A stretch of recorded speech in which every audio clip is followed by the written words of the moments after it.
Hello everyone, welcome to my YouTube channel. Lectures ಯಾರೋ ಬಂದಿರಲಿಲ್ಲ ಅಂತ ಹೇಳ್ಬಿಟ್ಟು ಲೈಬ್ರರಿ ಕಾರ್ಡ್ಗೆ ಫಾರ್ಮ್ ಫಿಲ್ಅಪ್ ಮಾಡಬೇಕಾಗಿತ್ತು.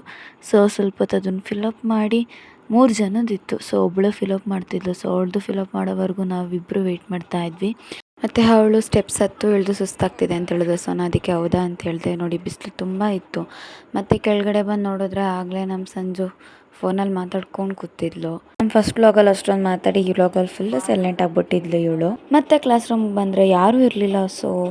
ಏನು ಮಾಡೋದು ಅಂತೇಳಿ ನಾನು ಕೂಡ ಬ್ಯಾಗ್ ತೊಗೊಂಡು ಆಚೆ ಬಂದೆ.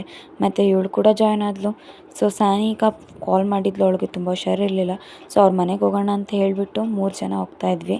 ಇನ್ನು 3 ಮೆಂಬರ್ಸ್ ಇದ್ದರು. ಅವ್ರು BB ಅಲ್ಲ, ಅವ್ರ ಕ್ಲಾಸ್ ನಡೀತಿತ್ತು ಅಂತೇಳಿ ನಾವು ಮ್ಯಾಗಿ ತೊಗೊಳ್ಳೋಣ ಅಂತ ಅಂದ್ಬಿಟ್ಟು ಹೋಗಿ ಮ್ಯಾಗಿ ಪರ್ಚೇಸ್ ಮಾಡಿಕೊಂಡು ಮನೆಗೆ ಹೋದ್ವಿ. ಫೈನಲ್ಲಿ ನೋಡಿ, ಇದ್ರ ಹೆಸ್ರು ಚುಮ್ಮಿ ಅಂಥೇಳಿ, ಇದ್ರ ಹೆಸ್ರು ಸ್ವೀಟಿ ಅಂತೇಳಿ. ಇವರಿಬ್ಬರ ಜೊತೆ ಸ್ವಲ್ಪ ಹೊತ್ತೆಲ್ಲ ಆಟಾಡಿಕೊಂಡು ನೋಡಿ, ಎಷ್ಟು ಕ್ಯೂಟಾಗಿದೆ ಅಲ್ಲ. ಡಾಗ್ಸ್ಗಳು ಆಟಾಡ್ತಿದ್ರೆ ಈ ಪಿಕ್ ಲುಕ್ ನೋಡಿ. ನಾನು ಸುನಂದಮ್ಮ ಫ್ರೆಂಡ್ಸ್ದು ಮೇಕಪ್ಸ್ ಎಲ್ಲ ಹೇಗಿಟ್ಟಿದ್ದಾಳೆ ಅಂತ ಅಂದ್ಬಿಟ್ಟಿಲ್ಲ ನೋಡಿ. ಯಪ್ಪ, ಇದೆಲ್ಲ ಯೂಸ್ ಮಾಡ್ತಾರೆ ಗ್ರೂಪ್.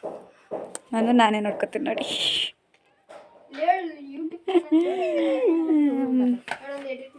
ಮತ್ತು ಮ್ಯಾಗಿ ಎಲ್ಲ ರೆಡಿ ಆಯಿತು. ಫೈನಲಿ ತಿಂದ್ವಿ.